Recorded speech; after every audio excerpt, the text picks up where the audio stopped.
Pemirsa, penyebaran COVID-19 semakin masif. Di beberapa daerah, COVID-19 menyebar dengan sangat cepat dengan positivity rate seluruh Indonesia sekitar 51,62%. Angka yang betul-betul mengkhawatirkan. Ikatan Dokter Anak Indonesia IDAI bahkan mencatat proporsi kasus COVID-19 pada anak berkisar 12,5%, yang berarti 1 dari 8 kasus konfirmasi terjadi pada anak. Hal ini sangat mengkhawatirkan jika pelaksanaan sekolah tatap muka tetap dilaksanakan, terutama di sekolah dasar. Meski sarana prasarana protokol kesehatan telah memadai, bayang-bayang klaster COVID-19 sekolah di depan mata. Pemirsa, kita akan bahas lengkapnya di Dialog Nusantara Petang berikut ini.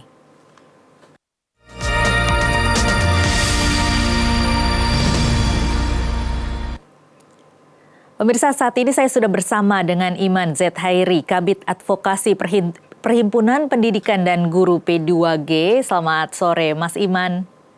Selamat sore, Mbak Tasya. Iya, Mas Iman, ini arahan Mendikbud Nadiem Makarim untuk tetap melaksanakan PTM dengan apapun resikonya. Ini tentunya sangat mengkhawatirkan ya. Betul sekali, melihat kenaikan beberapa hari belakangan ini saya kira susah untuk dilaksanakan PTM gitu. Ini kebijakan sangat sulit sekali sebetulnya. Iya, kebijakannya sebenarnya seperti apa sih, Mas Iman? Maksudnya saat ini kan sebenarnya seluruh Indonesia ini kan sudah terkena dampak COVID-19, tetapi ada juga daerah-daerah yang memang sudah memutuskan untuk tidak melakukan PTM. Nah, ini sebenarnya kebijakannya seperti apa? Apakah saat ini memang beberapa sekolah dibiarkan untuk tetap melakukan, diwajibkan untuk tetap melakukan PTM atau seperti apa? Iya, memang beberapa daerah memang mengikuti anjuran untuk melakukan PTM, tetapi mengingat adanya perubahan tsunami pandemi COVID-19 ini, akhirnya beberapa daerah memutuskan untuk melanjutkan PJJ atau pembelajaran jarak jauh. Namun setelah kami dari P2G melakukan survei di beberapa daerah, terutama kepada anggota-anggota kami di daerah, ini juga masih kami temukan ya, bahwa masih ada uji coba tatap muka masih berlangsung seperti contoh di Kabupaten Ponorogo, di Pacitan, Situbondo, di Medan, di Tanah Datar, Kabupaten Bima dan lain sebagainya, di mana siswa memang tidak hadir ke sekolah, tetapi para guru ini masih masuk ke sekolah seperti itu. Itu jadi beberapa fenomena yang kami temukan gitu ya. Apalagi ini mengingat kalender sekolah. Minggu ini itu sekolah secara nasional kurang lebih sedang melaksanakan pembagian rapot. Ada yang sedang ataupun ada yang sudah membagikan rapot gitu. Nah, setelah pembagian rapot ini akan ada liburan. Nah, disitulah kami sangat khawatir juga sebetulnya. Iya, jadi selain juga pembelajaran tatap muka yang dikhawatirkan akan terjadi setelah liburan ini, sebelum itu pun sudah banyak sekali hal-hal yang mengkhawatirkan seperti liburan sekolah anak-anak pun juga ini bisa dikhawatirkan menularkan COVID-19 yang saat ini tentunya varian Delta sudah sangat menularkan ya, Mas Iman. Nah, ini sekolah-sekolah di daerah-daerah kemudian juga banyak yang memiliki sarana dan prasarana yang minim. Tetapi apa yang membuat sekolah-sekolah ini seperti yang Anda katakan tetap melakukan tatap muka begitu baik dengan proses penerimaan siswanya, kemudian juga pembagian raport begitu? Beberapa di antara mereka, sekolah-sekolah yang membuka itu memang mereka berada di zona hijau ataupun zona yang memang belum ada peningkatan kasus ataupun sama sekali tidak ada kasusnya. Jadi itu kita maklumi juga.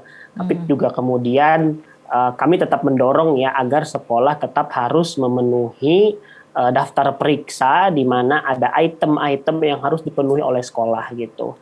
Dan terutama untuk libur semester ini kami memang menghimbau dan berharap untuk terlaksananya pembelajaran yang tidak menjadikan pendidikan ini sebuah klaster dari COVID-19, kami harap siswa, guru, orang tua itu tidak melakukan libur semester terlebih dahulu. Karena ini bukan hanya gurunya, bukan hanya siswanya, tetapi ini adalah kerjasama semua pihak gitu.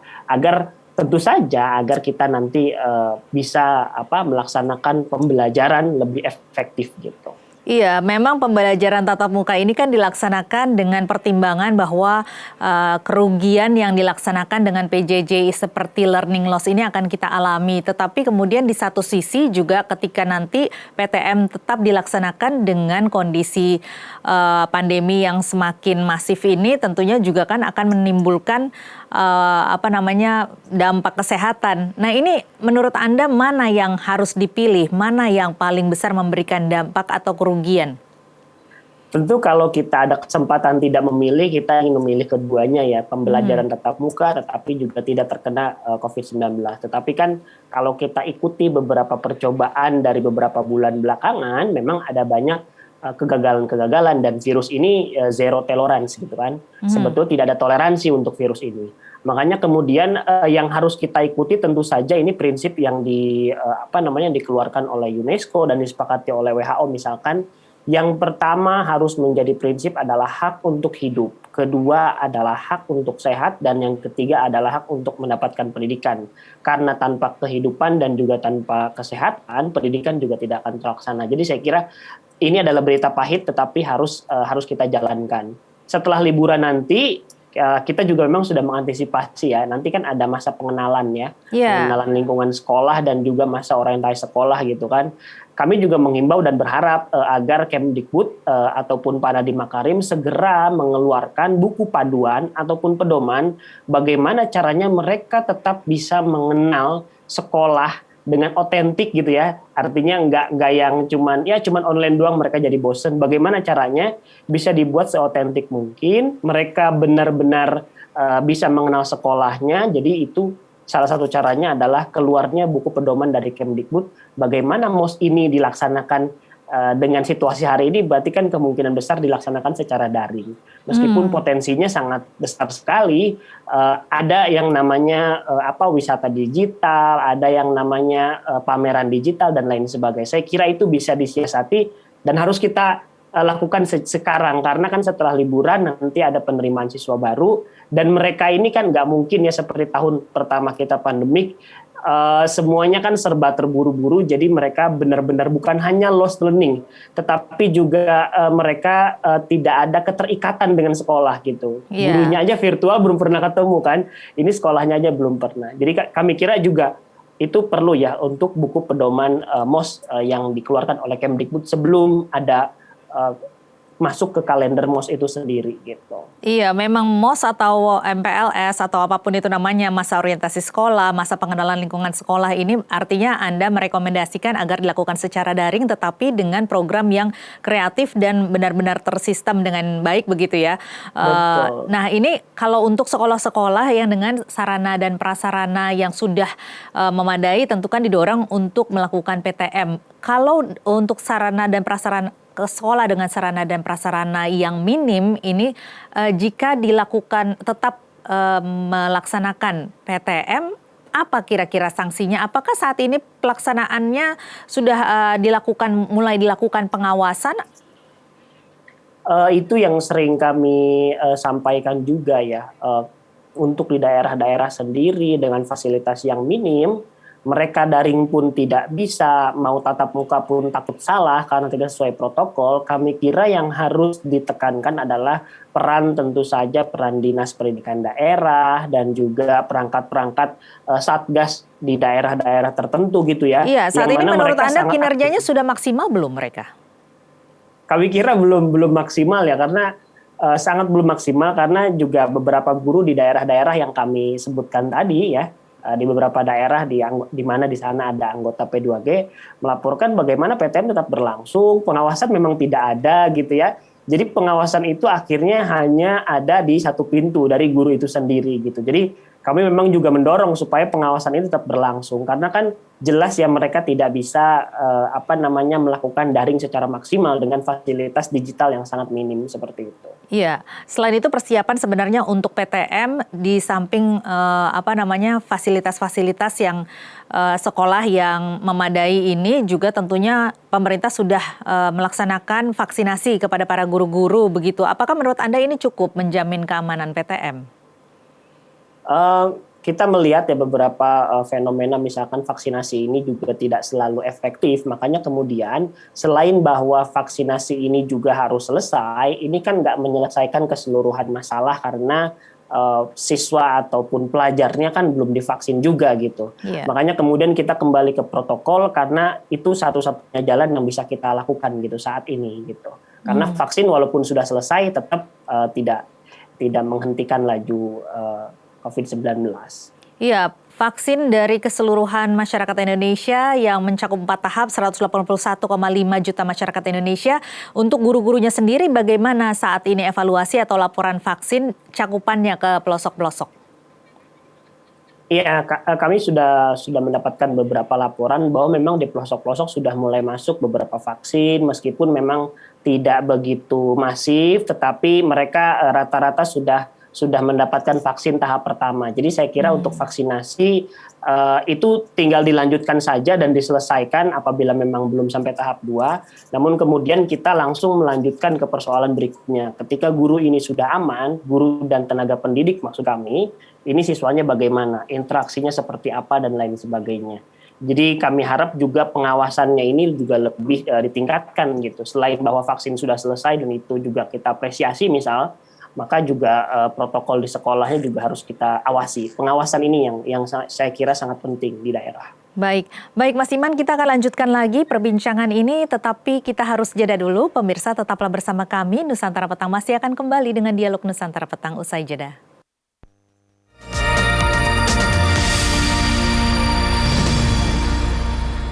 Anda kembali di Nusantara Petang dan kita masih berdialog mengenai persiapan PTM yang akan dilaksanakan pada bulan Juli nanti. Mas Iman, ini tentunya persiapan PTM tentunya kan baik dari sarana dan prasarana, kemudian harus dipastikan, kemudian juga vaksinasi guru juga harus mencakup ke seluruh guru begitu ya, baik dari di ibu kota maupun di kota-kota besar lainnya sampai ke pelosok-pelosok. Tetapi saat ini kan sebenarnya cakupan vaksinasi itu masih jauh sekali ya, untuk guru pun masih belum tercapai begitu targetnya. Kemudian juga dari Ikatan Dokter Anak Indonesia juga menyatakan tidak setuju dengan adanya PTM karena saat ini masih angka penularannya masih di atas 37%, di atas 5% dari yang dianjurkan oleh WHO 5%, bahkan kita tinggi sekali 37%. Jadi Anda ini setuju atau tidak kalau nanti PTM dilaksanakan? Jelas ya, sejak awal kami tentu saja kita adalah organisasi guru di mana otoritas soal COVID-19 ada pada katakanlah IDAI gitu ya. Yeah. Jadi kita memang juga mengikuti IDAI kalau memang tidak direkomendasikan, dan kita juga memang berharap PTM ini juga tidak dilaksanakan, mengingat sekali lagi ya ini kita serahkan kepada ahlinya gitu ya. Kalau IDAI sudah mengatakan seperti itu ya memang kita harus seperti itu, dalam pengertian ini tidak bisa lagi dilaksanakan gitu. Pertama begini, untuk sekolah yang sudah mengisi daftar periksa sesuai dengan protokol dan gurunya pun sudah divaksin, itu kan tidak ada jaminan. Yang pertama kita lihat sendiri gelombang kedua ini juga virus dengan varian baru. Yeah. Nah, di mana belum juga bisa dipastikan apakah vaksin yang sudah disuntikan ini cukup efektif gitu ya untuk varian baru ini. Artinya dalam keadaan yang sangat sempurna saja ini tidak bisa dihandle gitu. Oleh karena itu kembali ke yang disampaikan oleh IDAI, tentu saja kami mengikuti itu. Kami sangat tidak merekomendasikan PTM dilaksanakan pada pertengahan Juli 2021 nanti gitu. Itu salah satu sikap kami dalam beberapa bulan belakangan karena melihat situasi yang semakin buruk katakanlah. Baik, ini sesuai juga dengan selaras dengan keadaan yang saat ini kita hadapi adalah harus memilih antara kesehatan dengan sektor ekonomi begitu ya. Nah saat ini apakah kalau kita lihat di satu sisi memang kan kita harus mengutamakan kesehatan dari para siswa baik juga dengan tenaga-tenaga pendidik lainnya gitu ya. Nah tetapi pada saat ini guru-guru ini bagaimana jika tidak dilakukan pertemuan tatap muka? Apakah saat ini cukup terjamin begitu? Ada tidak sih Mas Iman yang kemudian dipotong begitu penghasilannya karena WFH? Iya, untuk informasi yang kami dapatkan memang beberapa di antaranya misalkan untuk sekolah negeri, ini kegiatan-kegiatan yang sebetulnya menunjang guru, ketika melakukan kegiatan, secara bersama-sama ini hilang dan juga, untuk, di mana misalkan untuk sekolah swasta, saya beri contoh misalkan, yang harusnya dia mendapatkan uang transport ke lokasi, ke sekolah, ini dia tidak dapat karena kan diganti dengan kuota gitu transportasinya, tetapi uang makan masih dapat. Namun kemudian pada saat Lebaran Idul Fitri kemarin gitu kami dari P2 melakukan survei kecil untuk terhadap guru apakah mereka mendapatkan THR atau tidak. Beberapa di antaranya di DKI Jakarta tentu saja ada juga guru yang memang belum digaji secara berbulan-bulan. Itu guru SMA negeri. Itu masih kita dapati data seperti itu. Jadi kami kira nasib guru honorer ini juga dalam situasi terjepit pandemik ini mereka makin terjepit lagi. Jadi bukan berarti kami setuju dalam arti kepentingan sebagai guru, kita juga sama terpengaruh, ada penurunan pendapatan sebagai guru, tapi ini adalah satu-satunya jalan untuk kita bertahan hidup gitu. Ya, kalau begitu apa yang mungkin bisa menjadi solusi yang Anda sarankan agar kesehatan baik tenaga pendidik maupun anak-anak ini bisa terjamin, tetapi juga kesejahteraan para tenaga pendidik yang notabene saat ini walaupun sebelum pandemi ini memang sudah banyak dikeluhkan begitu ya, nah apalagi pas pandemi ini begitu, ini tentunya semakin tertekan. Apa yang Anda sarankan? Iya, tentu saja kalau untuk guru-guru yang di sekolah negeri, mereka yang honorer ini harapannya adalah tentu saja berharap dijadikan pegawai negeri ataupun ASN. Untuk yang di swasta tentu saja ini adalah perjuangan secara parsial ya di lembaga-lembaga tertentu bagaimana mereka bisa bernegosiasi tentang kebutuhan-kebutuhan yang harus dipenuhi oleh guru, misalkan hilangnya dana transport diganti dengan kuota, seefektif apa. Karena daring itu kalau kita telisik lebih mendalam, kuota itu sebetulnya tidak memenuhi semuanya. Saya ambil contoh, beberapa guru yang memakai aplikasi Zoom itu tidak bisa secara efektif karena apabila dia tidak membayar secara premium, kapasitasnya juga sedikit dan lain sebagainya. Makanya kemudian beberapa guru-guru mungkin ada yang sudah menjalankan, mereka memakai aplikasi-aplikasi dari Kemdikbud seperti juga Rumah Belajar dan lain sebagainya. Tapi ada juga yang memakai aplikasi swasta. Tapi itu juga masih bermasalah. Misalkan kalau si guru ini laptopnya maaf gitu ya, RAM-nya kecil, maksudnya kapasitasnya tidak mumpuni, itu juga bakal menjadi masalah gitu seperti lighting, kamera dan lain sebagainya. Nah, yang seperti ini kadang-kadang tidak dibahas secara rinci gitu, di mana perangkat-perangkatnya juga sangat menunjang sekali gitu. Itu yang kami temui di mana di beberapa guru di sekolah swasta dan sekolah negeri juga saya kira hampir sama masalahnya. Iya, meskipun ini kita sudah pandemi sudah hampir 2 tahun kita alami begitu, menurut Anda apakah pemerintah saat ini dukungannya sudah cukup untuk sampai ke situ minimal perkembangannya sudah terlihat cukup jelas? Itikannya sudah bisa kita lihat ya, misalkan dengan bantuan kuota, namun juga bantuan kuota ini juga kami lihat beberapa daerah terjadi secara massal sehingga kurang efektif. Beberapa siswa yang mendapatkan kuota ini juga mereka memakai nomor baru yang nomor tersebut tidak mereka pakai lagi dan lain seterusnya. Jadi itu baru akses, kita berbicara tentang akses internet gitu, belum masalah perangkatnya, belum kapasitas mereka dalam menjalani pembelajarannya. Tapi kami kira apa yang sudah dilakukan pemerintah kita dukung, silahkan dilanjutkan kembali, berarti kan di bulan-bulan ke depan kita akan diberi kuota lagi. Namun juga jangan lupa bahwa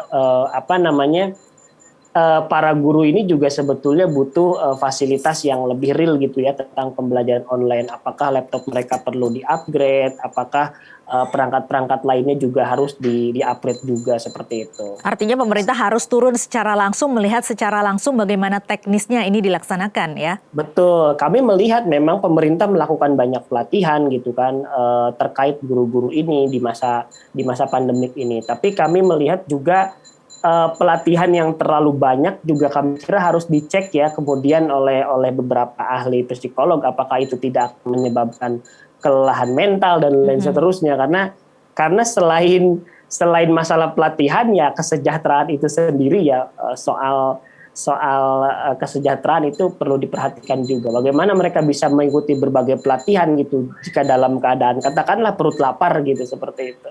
Iya, artinya apa yang dituntut dengan apa yang dipenuhi atau apa yang menjadi hak mereka masih tidak seimbang. Masih. Ya. Ya. Nah ini pedoman dari PTM sendiri untuk ke sekolah-sekolah di seluruh Indonesia, apakah sudah disosialisasikan dengan jelas? Kami melihat memang sudah ya tapi sosialisasi yang sudah disosialisasikan kepada para guru ini memang masih blended learning dalam pengertian belum mempertimbangkan gelombang tsunami pandemik dengan varian baru yang kemarin gitu. Jadi kami kira Kemdikbud nanti silahkan ya mengupdate kembali atau kembali memberikan kami arahan baru mengenai pembelajaran daring karena seingat kami yang terbaru itu adalah blended learning. Sedangkan kan lihat situasinya tentu tidak akan sulit gitu melakukan hal tersebut gitu. Meskipun kami apresiasi sudah ada daftar periksa, sudah ada itikat baik gitu ya untuk memperbaiki PTM ini sehingga sesuai dengan protokol kesehatan. Tapi dengan situasi baru kami katakan ini memang belum ada kecuali memang kita meniru protokol yang sebelumnya kita dilaksanakan secara daring. Tapi kami kira kita juga harus belajar dari kesalahan tahun lalu gitu ya. Bagaimana siswa ini juga tidak kehilangan lost learning, bagaimana juga ini tidak menyebabkan kelelahan mental juga, bagaimana ini juga membuat guru semakin kreatif, jangan semakin monoton gitu. Baik. Jadi ini juga perlu di-upgrade seperti itu. Baik, mungkin ada yang ingin ditambahkan Mas Iman untuk terakhir ini? Saya kira tetaplah kalau soal guru untuk yang di sekolah negeri mereka tolong diperhatikan guru honorer itu karena di masa daring ini mereka benar-benar membutuhkan gitu ya membutuhkan bantuan dan untuk guru-guru swasta sendiri mereka juga memang membutuhkan beberapa materi-materi yang sangat menunjang gitu. Seperti itu saya kira kembali ke kesejahteraan kalau gurunya sejahtera insya Allah pembelajaran menjadi menyenangkan dan kreatif. Baik Mas Iman. Jadi sebaiknya memang dilakukan secara daring saat ini karena mengingat saat ini adanya varian baru yang sangat menular. Kemudian juga IDAI sudah memberikan rekomendasi untuk tidak melakukan PTM. Tetapi kalau memang harus sampai dilakukan PTM, Anda menyarankan agar harus ada pedoman yang jelas. Kemudian juga harus ada cepat dilakukan upgrade informasi. Kemudian juga sosialisasinya kemudian diperbarui kembali. Serta implementasi secara teknis juga benar-benar harus memenuhi kebutuhan-kebutuhan dan juga kesejahteraan dari para guru. Baik Mas Iman, terima kasih banyak atas informasinya dan telah bergabung bersama kami di Nusantara Petang.